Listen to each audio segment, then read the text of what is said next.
او دا چا واده دی مفتو کې. اوس ګورې دا ودونو لم خلک بې اجازته ورځي. ډېر خلک دي دا قصې شروع کړي دي، خشته واسکټې په وړي کې ځان ته واغ واچوي او چشمې مشمې م واچوي، جرابې م واچوي او خشته قراقوري ټوپۍ په سر کې ځان له شکل جوړ کړي او په شادي حال ورشي. خلک وایي چې دا خو څوک معزز مېلمه دی را بللی شوی بی، منځ کې پکې مفتو کې ورشي، شکل یې خشته جوړ کړي مزېدار، ډوډۍ ووایي پردی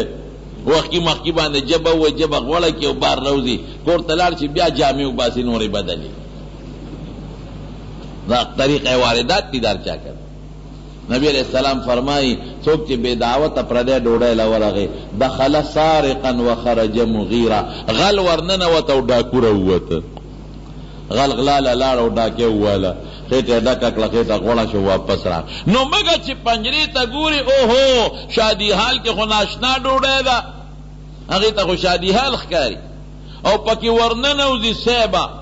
او ګډېږي ورته هغه ډوډۍ ته، ګډېږي ورته چې دا خو ناشنا خوراک دی، څونه خوشبویه دی. او ماشوم چې بار ولاړ دی هغه سره صوباړې په لاس کې دی، چوکه ورسره ښه مضبوطه په لاس کې ده. بل ماشوم ورته وایي مګه غوره لوي لږ صبر وکړه خیر دی، یو دوه نوړی وخورې سې ووجنو. اوس به دې پته ولګي خوره لغوندې یو دوه نوړی. اوس به دې پنجرې دا شادي حال به غونډو چتوم او په اوبو کې به ډغرې ورکوم، پته به درته سره د شادي حال دې غر کوم. اوس مګې ته خو هغه خوراک نعمت ښکاري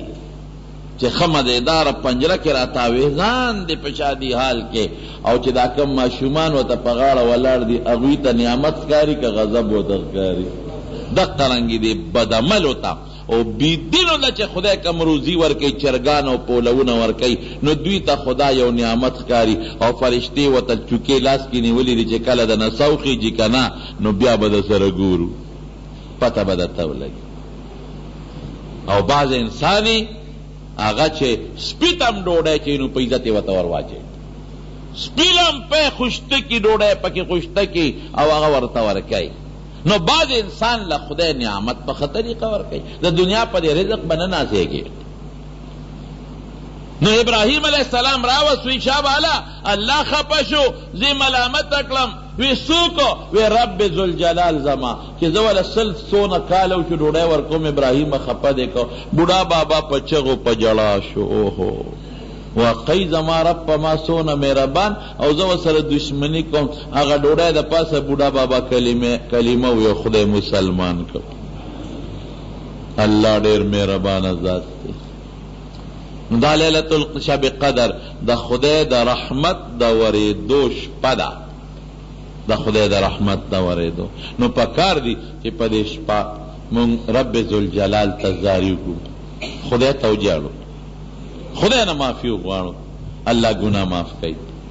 او الله ته جړاګانې وکړو. یو شپه ده که نه څه لویه خبره نه. دا یو خبره منځ کې درته کوم، تاسو ته پته ده زمونږ د جومات له جنریټر اخیستی دی، څه پیسې پکې کمې دي، لږې غوندې پیسې پکې کمې دي.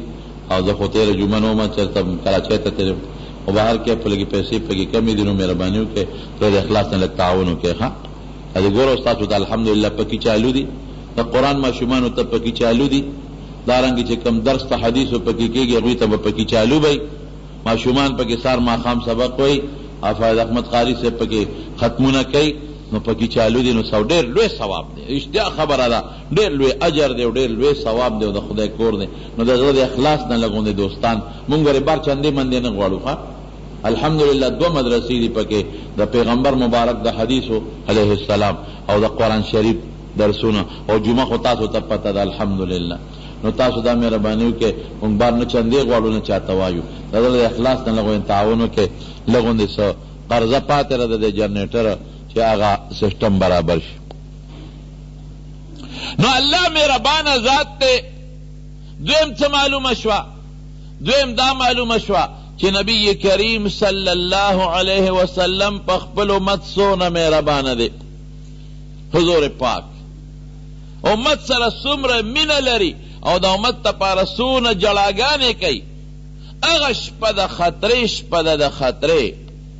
او بیام نبی کریم صلی الله علیه وسلم د خطرې په شپه کې ګوره شپه د خطرې یهودیان دشمنان منافقان دشمنان او بقی ته ځي مقبرې او خدای پاک ته د خپل امت دپاره جاړي نو چې دونه حضور پاک زمونږ دپاره خدای ته جړا کوي نو نبی علیه السلام سره به مونږ هم په دې کې یو پوټی لږ ځان به د هغې تابعداري به کوو که نه د سنتو تابعداري به کوو دا مبارکه شپه ده زمارونو د شپې عبادت دی او داغه بعضې خلک ما نه تپوس کوي هغه خیرات شپه ده نه ده هغه د عاشورې شپه ده د عاشورې ورځ ده هسې که څوک خیرات کوي نو منه پکې نه دي او که څوک پکې روجه نیسي هغه روجه هم د عاشورې د ورځې روجه ده ښه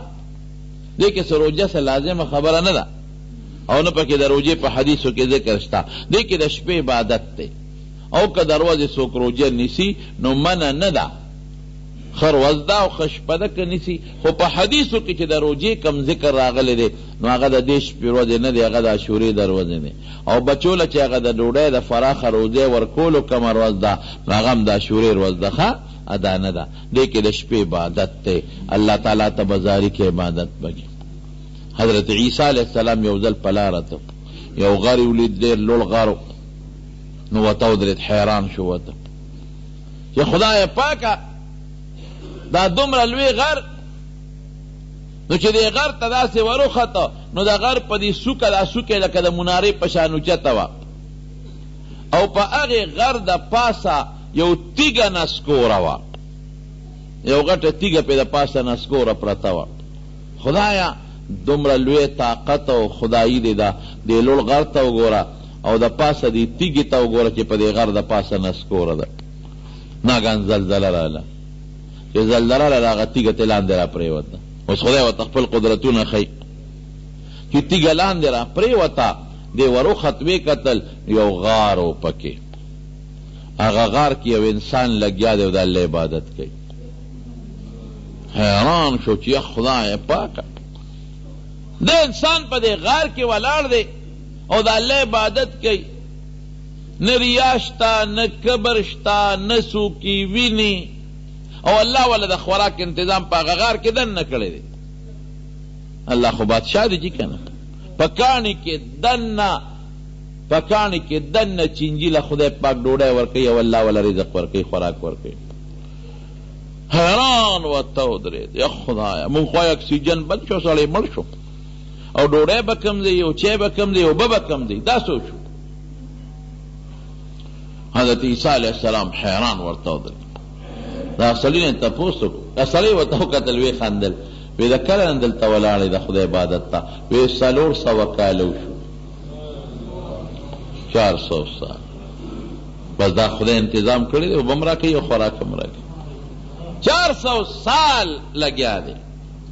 عیسی علیه السلام حیران شو د هغه نیکۍ ته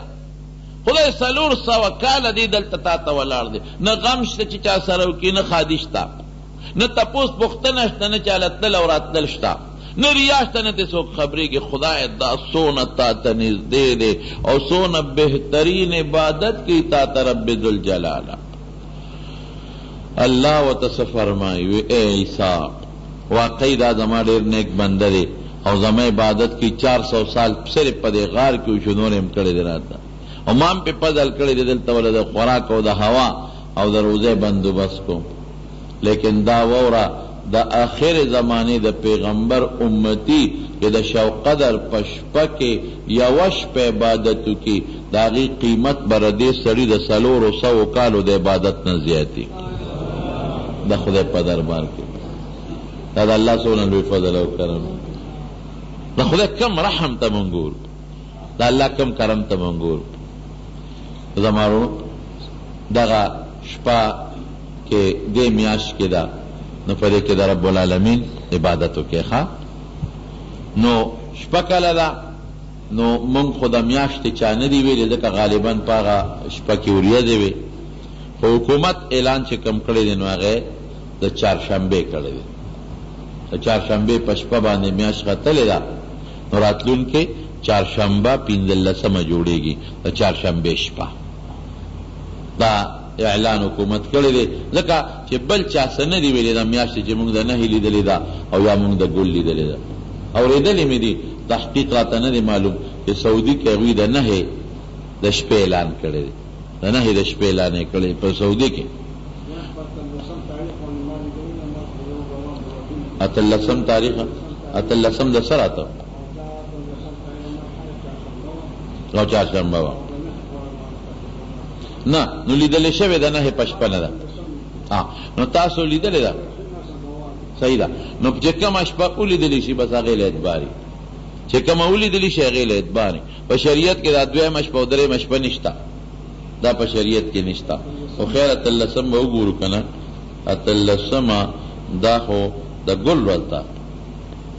نو څنګه تا د ګل په لیدلې ده؟ په 18 تاریخ دی د شپې لیدلې ده، یعنی د 9 په شپه دی لیدلې ده، د 9 په شپه دی لیدلې ده، یعنی د 9 په شپه دی لیدلې ده. ورګه خبره مضبوطه شو کنه یا بیا خو خبره خلاصه شو. 9 په شپه شو نو 9 شو. بس خبره رښتونی ته خیر دا څه د پروژې خبره نه ده، د فرض او د مستحبو خبره ده. نو دا څه وکړئ چې 2 شپې د خدای عبادت وکړئ که نه څه چل کېږي، نه به در فیصله خلاصه کړم. هم د 9 په شپه وکړئ،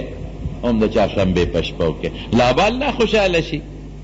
هم د 9 په شپه وکړئ، روژه خو پکې نشته، هم د 9 په شپه د الله عبادت وکړئ او هم د چهارشنبې په شپه د الله عبادت وکړئ. ټیک ده خبره؟ نو په دې به رب العالمین نورم خوشحاله شي. نو انشاءالله دا د الله د برکتونو او د الله تعالی د رحمتونو میاشت ده، او په دې وجه او چې سوال کوي که نه